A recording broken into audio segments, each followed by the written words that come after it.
Deputy Director for the Horn of Africa at the International Crisis Group, and he joins us now from Nairobi. Jonas, great to have you on the program. Thanks for your time. Now, why doesn't Abdel Fattah al-Burhan want to be part of this new government that he talks about when he was the one that led the coup in the first place? Well, Burhan, I think, has never really hoped to be a politician. That's a personal preference of his. But he has been very keen to be able to deliver, the safety for the military from any threats that might have come from the civilian transition. There were concerns from the military ahead of the coup, really throughout the last 2 years of the transition, that the military may be subject to justice for crimes committed during and since the Bashir era. They were worried about losing any of their economic advantages as well. In Sudan.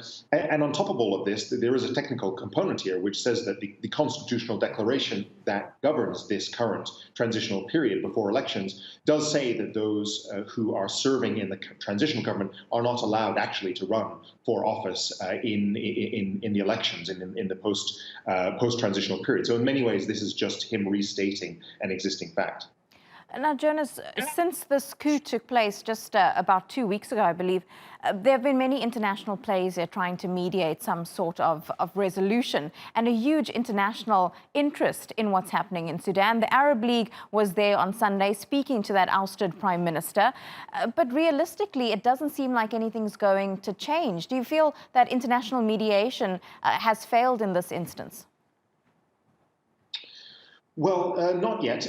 The African Union, we would certainly like to see the African Union step in to take a more robust role in all of this. They were so integral to bringing about this transitional period and brokering the initial agreement between civilians and military in 2019. They've been largely absent since then, and we would certainly like to see them take up a bigger role again in this. The other international mediation efforts that have been in place, the South Sudanese have shown up. They've gone back.